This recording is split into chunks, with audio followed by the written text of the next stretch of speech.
Abra sua Bíblia lá em Marcos, capítulo 7. Por gentileza, Marcos, capítulo 7, nós vamos ler a partir do verso 24. Marcos, capítulo 7, verso 24, nós vamos ler até o verso de número 30. Eu vou ler aqui na versão que é a NAA. Versão NAA, tá? Aí, pessoal, beleza? Então, diz assim a palavra do Senhor. Levantando-se Jesus, saiu dali e foi para as terras de Tiro e Sidom. Tendo entrado numa casa, não queria que ninguém soubesse onde ele estava. No entanto, não pôde ocultar-se, porque uma mulher, cuja filhinha estava possuída de um espírito imundo, logo ouviu falar a respeito de Jesus. Ela veio e se ajoelhou aos pés dele. Essa mulher era estrangeira, de origem sírio-fenícia, e pedia a Jesus que expulsasse o demônio da sua filha. Mas Jesus lhe disse: deixe primeiro que os filhos se fartem, porque não é correto pegar o pão dos filhos e jogá-lo aos cachorrinhos. A mulher respondeu a ele: Senhor, os cachorrinhos debaixo da mesa comem as migalhas das crianças. Então Jesus disse à mulher: por causa desta palavra, você pode ir. O demônio saiu da sua filha. Quando a mulher voltou para casa, achou a menina sobre a cama, pois o demônio tinha saído dela. Pai, em nome do Senhor Jesus, eu peço, Pai, para que o Senhor fale conosco, que o Senhor ministre nos nossos corações. Nós queremos, Pai, entender plenamente aquilo que a sua palavra trouxe para nós, está trazendo para nós esta noite.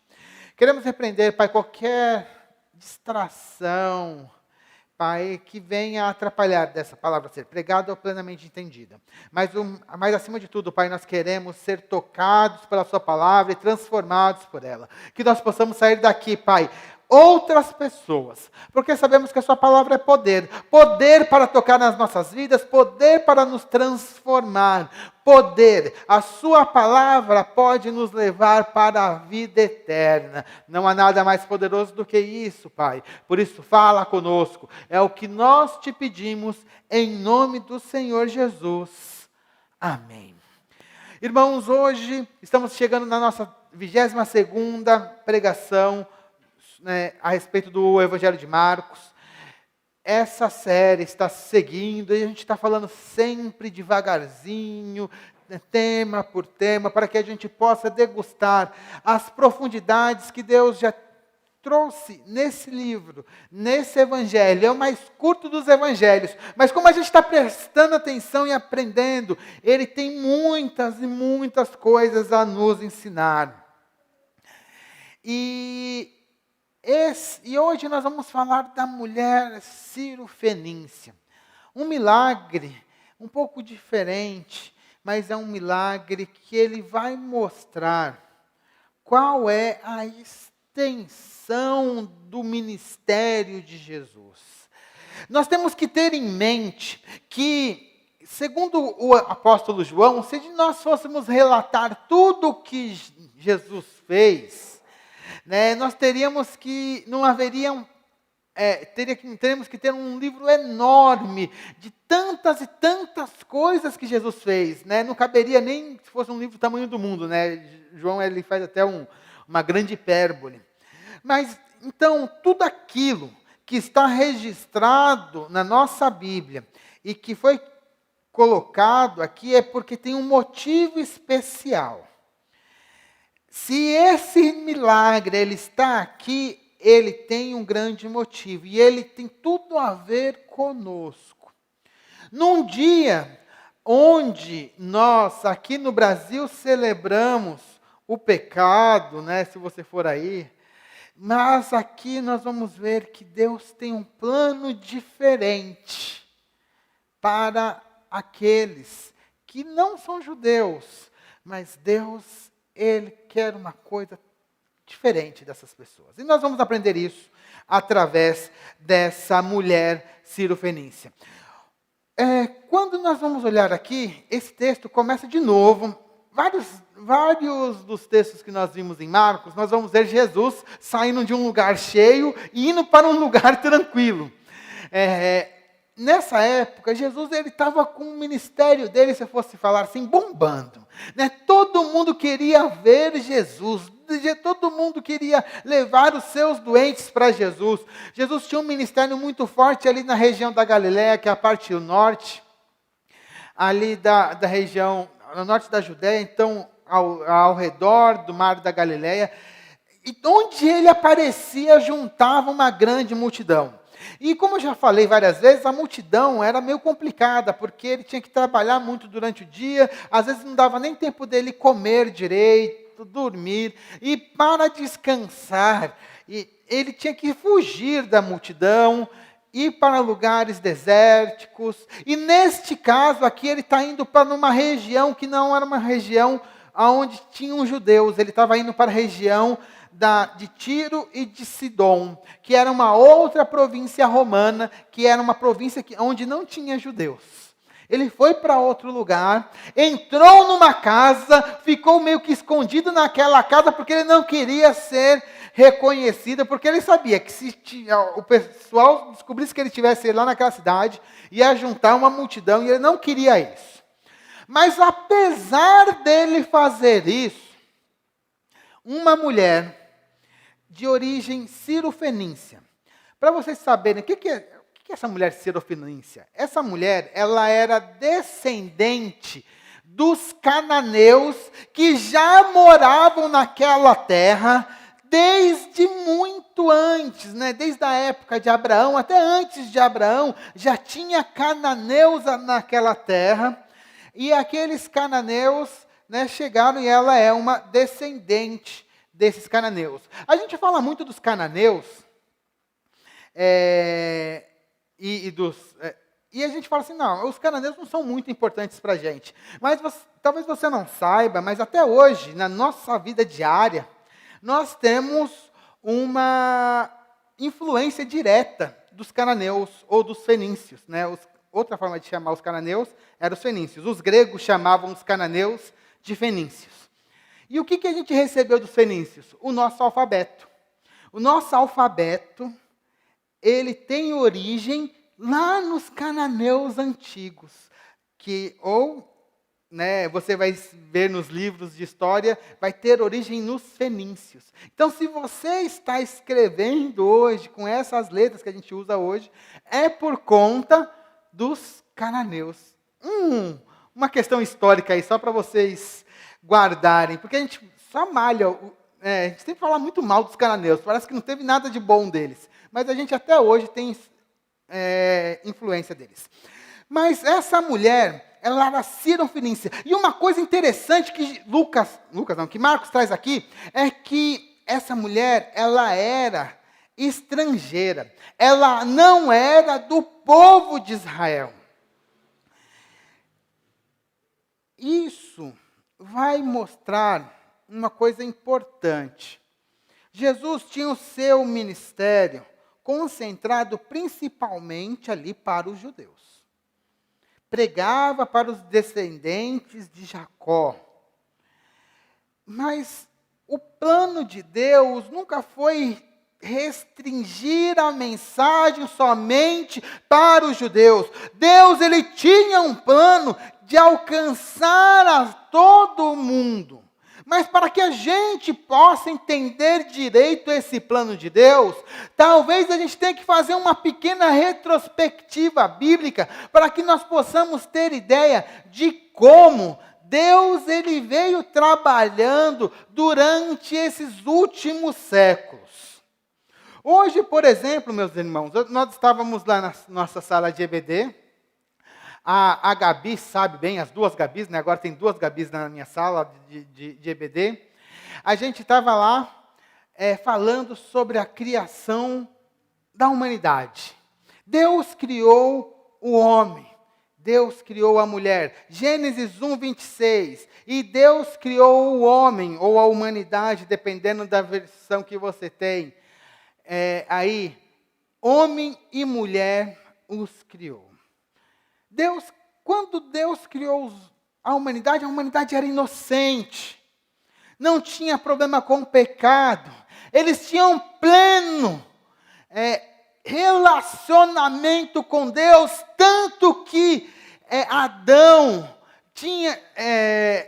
poderia conversar com Deus, porque Deus ia até o jardim do Éden a cada viração do dia. Era um lugar perfeito. Mas essa perfeição ela não continuou durante a eternidade. Infelizmente, o primeiro casal, que ali era toda a humanidade, deu um grito de independência e falou assim: eu não quero saber mais de Deus, eu quero, na realidade, me tornar igual a Deus, né? Eu quero ser conhecedor do bem e do mal. E assim, nesse grito de independência que é o pecado, um grito de independência, entrou o pecado na humanidade. Eles não seguiram o mandamento de Deus. E ao entrar o pecado, entrou a morte, entrou a desordem. E aí a gente já vai ver o pecado trabalhando na humanidade. O padrão de Deus, o que Deus desejava era que que a humanidade permanecesse inocente, sem pecado. Mas a humanidade seguiu com o pecado. E Deus, desde aquele momento, Ele fez uma promessa que enviaria um descendente da mulher para quebrar aquilo que tinha acontecido, para resgatar aqueles que estavam no pecado. Desde aquele momento. Mas o pecado ele está na humanidade. Na próxima geração, já os filhos de Adão e Eva, nós já vamos ver o primeiro assassinato. Lá em Gênesis capítulo 4, nós já vamos ver a opressão, por exemplo, no caso de Lameque, né, lá dentro dos descendentes de Caim, nós já vamos ter a opressão. E o gênero humano, ele vai ficar cada vez mais complicado, o pecado vai se multiplicar a ponto de lá em Gênesis capítulo 6, versículo 5, Deus já dizer assim: viu o Senhor que a maldade das pessoas havia se multiplicado na terra, e que todo o desígnio do coração deles era mau, era continuamente mal. O pecado entrou e contaminou toda a humanidade. Sabemos que vai ter o dilúvio, mas depois disso ainda vai ter uma coisa terrível que vai acontecer. Deus criou a humanidade para ser uma, mas por conta do pecado, que vai estar lá no capítulo 9 de Gênesis, nós vamos ter Babel, e nós vamos ver também as pessoas se separando em nações. Ali agora, com a separação entre nações, agora você vai ter guerras entre nações, né? Discriminação e quantas outras coisas por conta do pecado. Mas o plano de Deus não era esse. O plano de Deus não é que a humanidade permanecesse no pecado. Então Deus começou um plano para redimir, para resgatar aquela humanidade perdida. Esse plano ele vai começar ali com Abraão. Lá em Gênesis capítulo 12, verso 3, nós já vamos ver o seguinte, Gênesis 12, verso 3, Deus chama Abraão, mas já no chamado de Abraão, já faz um adendo e já dá uma promessa: abençoarei aqueles que o abençoarem, amaldiçoarei aqueles que lhe amaldiçoarem. Em você serão benditas todas as famílias da terra. Através de Abraão seria enviado alguém para resgatar toda a humanidade. O povo de Israel, meus amados, desde quando eles foram instituídos, desde Abraão, eles foram colocados para serem luz para o mundo. Através deles, o mundo está em trevas, mas a luz para o mundo viria através de Israel. Isso está tão claro que se você abrir lá sua Bíblia lá em Isaías, capítulo 60. Isaías, capítulo 60, se eu não me engano, os versículos 3 a 5. Deixa eu abrir aqui. Isaías 60. Isaías 60, 3 a 5. Nós já vamos ver o seguinte. Versículo 2, tá? 2 a 3. Porque eis que as trevas cobrem a terra e a escuridão envolve os povos, mas sobre você aparece resplandecente o Senhor, e a sua glória já está brilhando sobre vocês. As nações se encaminham para a luz, ó Jerusalém, os reis são atraídos para o resplendor do seu amanhecer. Israel, através dos descendentes de Abraão, viria essa luz. Se a gente for lá no capítulo 46 de Isaías também, no verso 5, nós vamos ver isso novamente. Isaías 46, 5. 49, 5.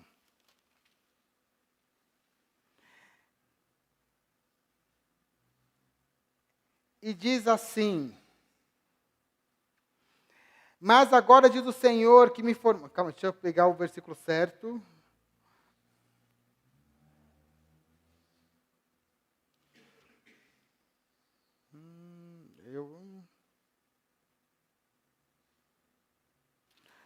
Agora eu não marquei aqui, não lembro exatamente, mas aqui no capítulo 49 vai falar que o servo, aqui, verso 6. Sim, ele diz: para você em muito pouco ser meu servo, para restaurar as tribos de Jacó e trazer de volta o remanescente de Israel, farei também com que você seja uma luz para os gentios, para que você seja a minha salvação até os confins da terra. Dentro de Israel sairia uma luz, e essa luz, ela traria salvação para todos. E quem que é essa luz? Aonde está essa luz?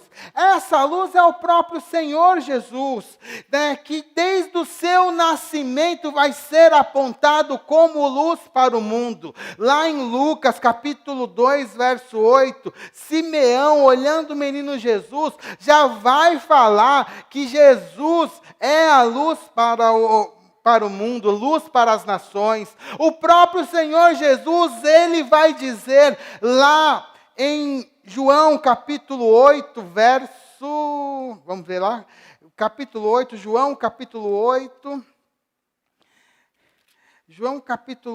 verso 12, se eu não me engano, isso. Lá, João 8, 12 diz assim: de novo Jesus lhes falou dizendo: eu sou a luz do mundo. O próprio Senhor Jesus é a luz do mundo. E quando nós chegamos na mulher cirunfenícia, ela não é do povo de Israel, mas Jesus agora está pregando para uma mulher que é estrangeira. A pregação de Jesus para aquela mulher que não é de Israel é um prenúncio daquilo que os discípulos iriam fazer. Eles iriam levar o evangelho para todas as nações, incluindo para aqueles, né, que não conheciam a Abraão, que não eram descendentes de Abraão. De uma certa forma, esta mulher, ela aponta para nós que vamos receber a mensagem do Evangelho não sendo judeus.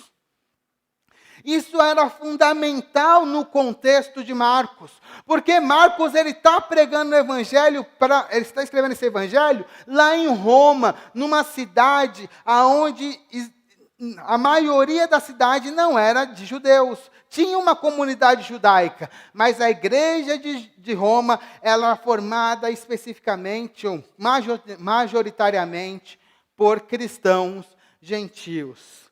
Então nós temos que lembrar, irmãos, que o plano de Deus desde o princípio foi nos salvar.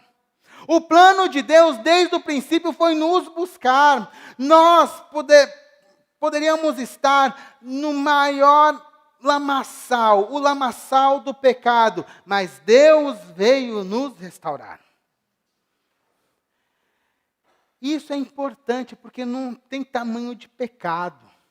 Na escola bíblica dominical, de novo, mencionando a nossa escola, nós comentamos um pouco sobre o pecado. Existe pecado do pecadinho ou pecadão?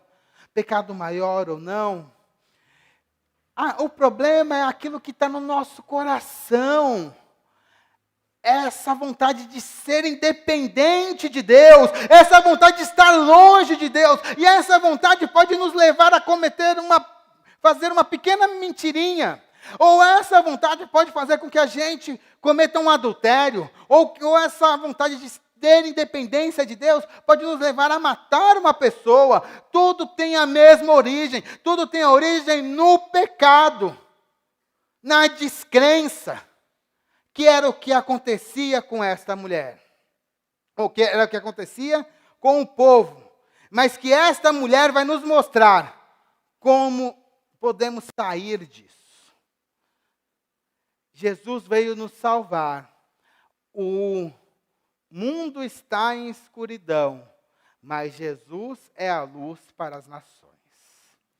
Essa é a missão de Jesus. Mas agora vamos olhar um pouquinho para ao que essa mulher fez, porque a atitude dessa mulher ela é fantástica. E ao ler esse texto, nós vamos entender isso melhor. A primeira coisa que nós vemos no texto é que a mulher, ela ouviu falar de Jesus, né? E lá no verso 25 diz, né? Diz que ela ouviu falar a respeito de Jesus.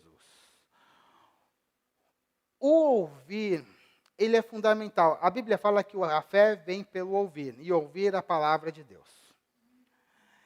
Às vezes a gente acha que pelas boas obras nós vamos mostrar o Senhor. Não. Para que uma pessoa reconheça quem é Jesus Cristo, é necessário que ela escute. É necessário que ele seja pregado. Nesse caso aqui, ela já tinha ouvido a respeito de Jesus. Ela já sabia a fama de Jesus. E agora ela estava escutando que Jesus estava ali na cidade dela, numa casa que ela conhecia. Ela ouviu de Jesus. O princípio para a fé é justamente poder escutar, poder ler a respeito, ou ler a respeito de Jesus. A fé inicia pelo ouvir. Mas esse aqui não é simplesmente um ouvir passageiro, como a gente ouve aí um anunciante aí na rua. Não, ela ouviu e guardou no seu coração aquela informação. E aquele ouvir, ele fez com que com que ela se movesse, que ela buscasse algo. Aquele ouvir gerou fé naquela mulher a ponto dela se mover. Se você não tem esperança que algo vá mudar, você não faz nada. Você fica em casa, você fica parado. Mas quando você ouve uma notícia e você tem esperança que aquilo vai mudar alguma coisa, você faz alguma coisa. Você sai da sua casa, você busca mudar a sua atitude. Inclusive, esse aqui é o princípio das manifestações. Você só vai para uma manifestação se você crê que vai mudar alguma coisa. Você escuta a respeito dela, não, eu acho que vai mudar alguma coisa, e você vai para a manifestação. Se você não crê que não vai mudar nada, você não sai do seu lugar. A mesma coisa aconteceu com essa mulher. Essa mulher, ela ouviu a respeito de Jesus. E aquilo criou nela fé. Segunda coisa que ela faz aqui que me chama muita atenção é que ela vai atrás de Jesus e a Bíblia diz lá no verso 25 que ela veio, se ajoelhou aos pés de Jesus. Ela se ajoelhou aos pés de Jesus. E ainda a Bíblia diz que ela pedia que expulsasse o demônio da sua filha. Se a gente vai lá em Mateus, capítulo 15, no texto paralelo, Mateus vai mostrar o que ela estava falando exatamente. Olha só. Ela diz assim, lá, Mateus 15, E no verso 22 diz assim: Jesus, filho de Davi, tenha compaixão de mim. Olha só o que ela diz. Jesus, filho de Davi, tenha compaixão de mim. Minha filha está terrivelmente endemoniada. Jesus, filho de Davi, tenha compaixão de mim. Olha para o pedido dessa mulher. Lembra daquela parábola do fariseu e do publicano? O que ela está pedindo é muito parecido com o que o publicano estava fazendo, né? Lembra que o publicano estava ajoelhado na parábola, ele aparece ajoelhado, não consegue nem levantar a cabeça, mas ele ficava batendo no peito, dizendo, né? Senhor, tem compaixão de mim, que sou pecador. Nesse caso, ela se ajoelhou aos pés de Jesus, clamando: tem compaixão de mim, né? E aí ela faz o pedido. A minha filha tem um problema muito sério. Senhor, tem compaixão de mim. Essa atitude da mulher é uma atitude de uma pessoa que está desesperada. Uma pessoa que não vê solução para a sua vida a não ser através de Jesus. E eu quero ainda acrescentar que essa atitude da mulher deveria ser a nossa atitude quando nós estivéssemos no pecado. Cair aos pés de Jesus, pedir compaixão, pedir para que Ele olhasse para as nossas agruras, olhasse para os nossos malfeitos, olhasse para as nossas necessidades, sejam elas quais forem, pedir a Jesus. Essa mulher, ela mostrou totalmente a sua fé. A filha da mulher, ela estava endemoniada. A gente não sabe exatamente o que isso significa. Pode ser até que essa mulher tivesse problema, a filha dessa mulher tivesse problema de algum tipo de convulsão, sei lá, como epilepsia. Né? Epilepsia, por exemplo, é uma doença muito... para a minha família, é muito normal, porque eu tenho algumas pessoas na família, né, que têm epilepsia, né, incluindo tia, minha irmã, né, tem problemas com essa doença. E é uma doença que realmente, por exemplo, que judia muito, né, que a pessoa cai, fica toda endurecida, depois volta. Talvez fosse isso, talvez fosse outra coisa, ou a menina pudesse estar realmente com problema com demônios, nós não sabemos exatamente o que ia acontecer, porque ali era tudo meio misturado. Mas era uma doença que vinha e voltava, e a menina sofria muito. Imagina a situação daquela mãe. E aquela dor fez com que ela caísse aos pés do Senhor. E ela caiu aos pés do lugar da pessoa certa, porque nós temos que clamar ao Senhor, nós temos que buscar a esse Deus, que nós já vimos que desde sempre está buscando pela humanidade, mas agora que essa mulher, ela retorna a Deus. Uma mulher que nasceu em meio a um povo idólatra. Uma mulher os seus antepassados sacrificavam crianças. Mas agora, ela largou toda essa tradição.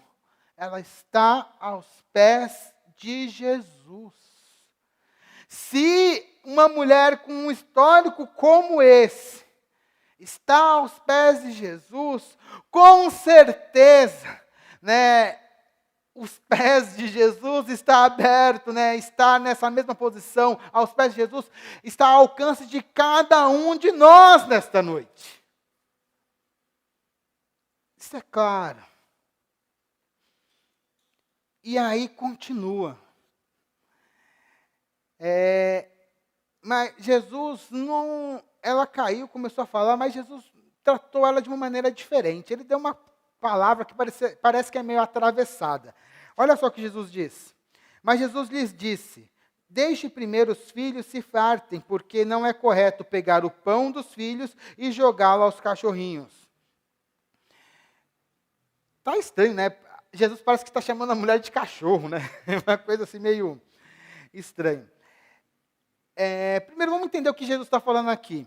Ele fala que nessa parábola aqui, pão é o evangelho do reino e todos os seus benefícios.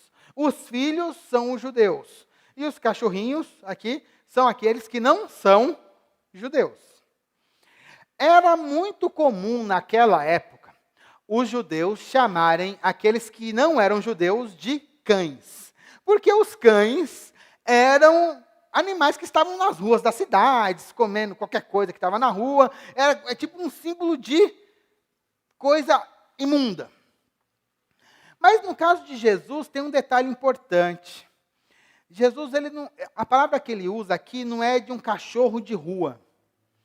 Ele usa a palavra aqui de um animal de estimação, de um animal doméstico, que nas nossas Bíblias é traduzida como cachorrinhos.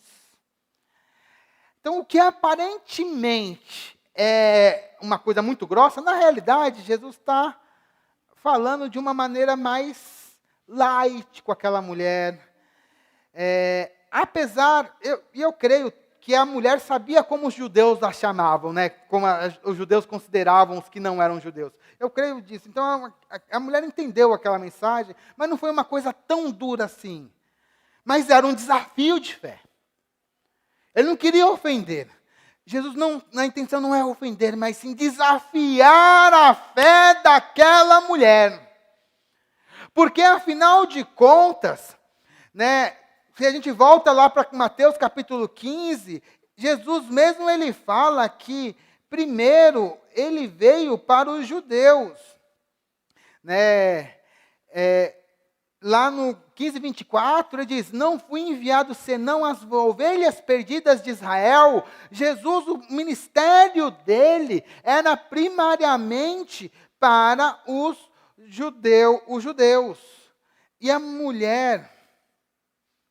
E aí ele fala: olha, como que eu vou falar com você se o meu ministério é com os judeus? A mulher parece que ela entende aquela mensagem. E ela dá uma resposta tão humilde que até assusta pela humildade dela. Ela responde assim: Senhor, os cachorrinhos debaixo da mesa comem as migalhas das crianças. Ela entendeu, olha só o que ela entendeu aqui. Ela entendeu que Jesus trouxe o evangelho do reino e pode salvar.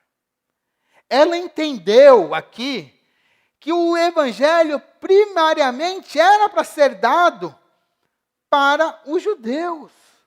Naquele momento, né? Depois ele vai se espalhar.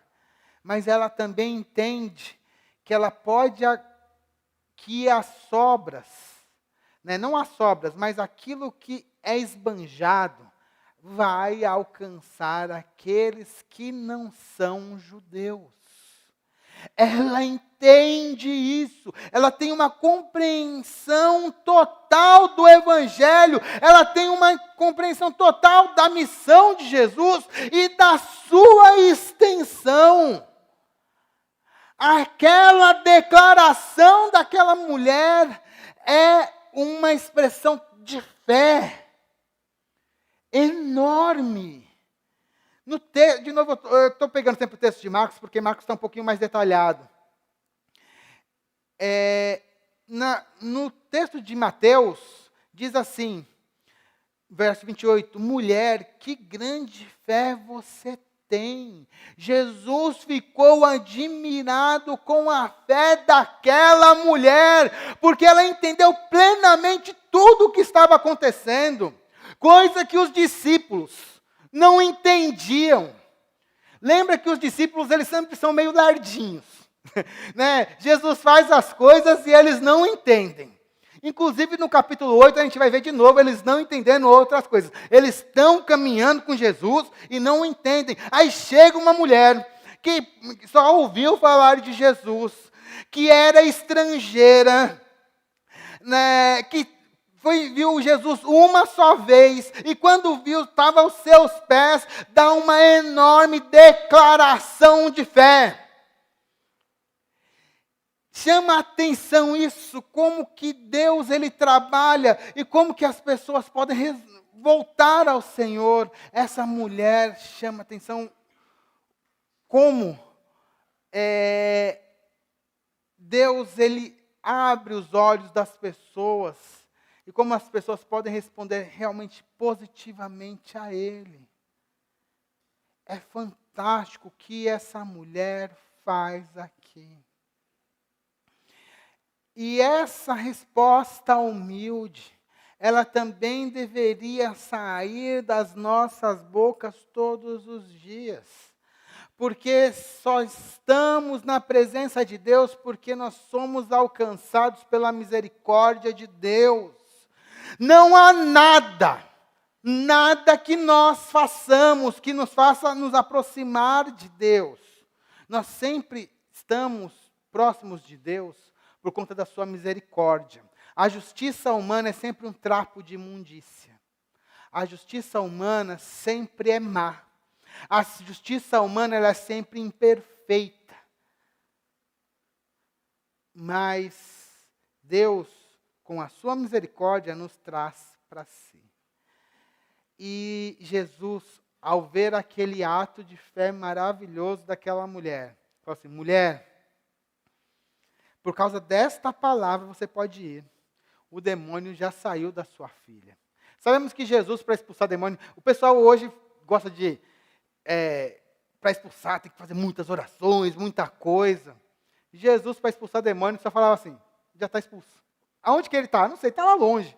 Já está expulso. Não precisa de tantas coisas assim. Porque ele é todo poderoso. Todo poderoso.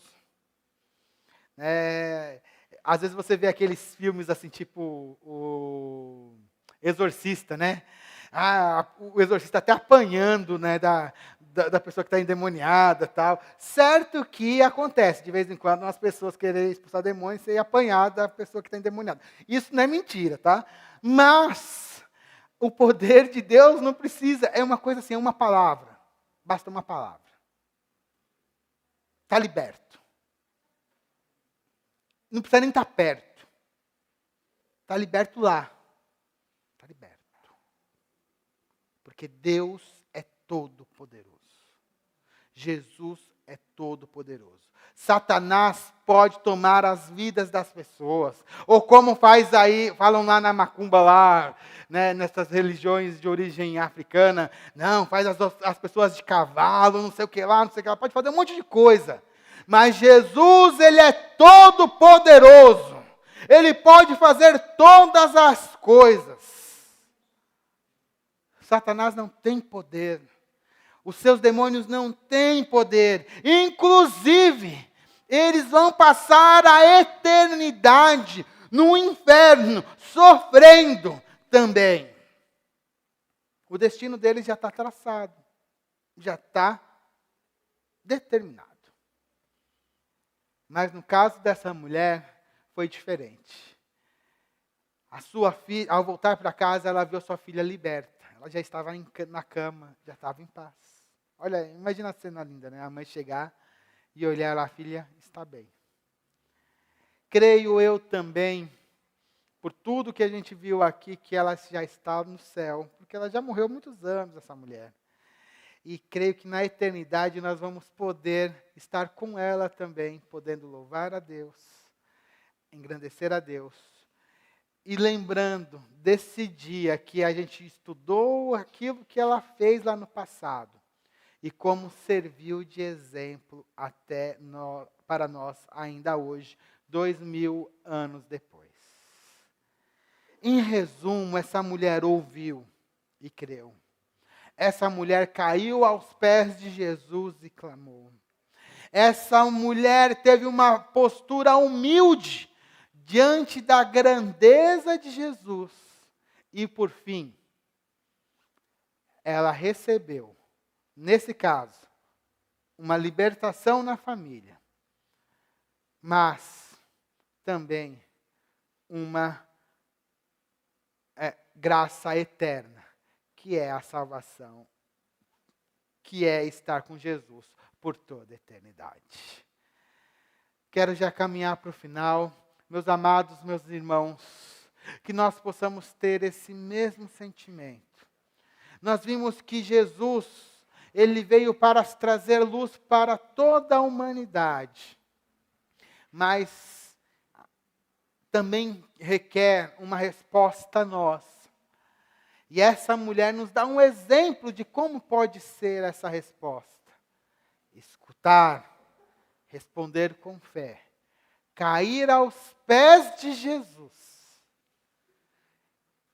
crer que Ele é o Salvador, entender a sua missão, para que nós possamos receber a vida eterna. Busque isso, faça isso, e seja tão abençoado como essa mulher foi. Que Deus nos abençoe. Vamos nos colocar em pé em nome do Senhor Jesus.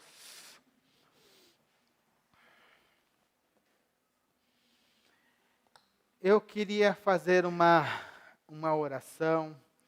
E gostaria que você fechasse os olhos.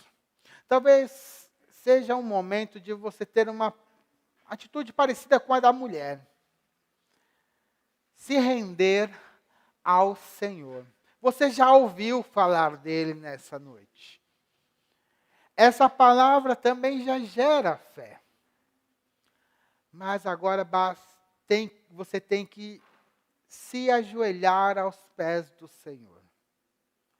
Agora você tem que clamar a Ele, assim como a mulher Ciro-fenícia fez. E não tenha dúvida que Ele vai escutar a sua oração.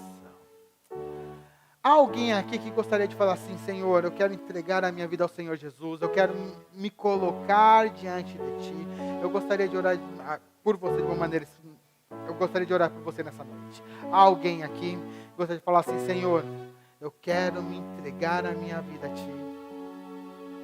Há alguém? Se há alguém também aí em casa ou no celular que gostaria de entregar a sua vida ao Senhor, depois coloca aí um comentário, escreve aí nos comentários, tanto do Facebook ou do YouTube, que também nós vamos orar por você. Há alguém? Alguém? Amém. Vamos orar. Pai, em nome do Senhor Jesus, eu quero glorificar e engrandecer ao Senhor, Pai. Muito obrigado por essa bênção, por essa misericórdia, por esse amor. Nós vemos, Pai, o que o Senhor fez nessa vida dessa mulher há 2000 anos atrás, já antecipando o que o Senhor faria nas nossas vidas. Muito obrigado, Pai, por tudo que o Senhor fez. Muito obrigado, Pai, pelo seu amor derramado pelas nossas vidas. Muito obrigado, Pai, por as pessoas que estão entregando a sua vida mediante a palavra que foi pregada. Muito obrigado, Pai, porque o Senhor nos deu a salvação. Nós te louvamos, Senhor, em nome do Senhor Jesus. Amém.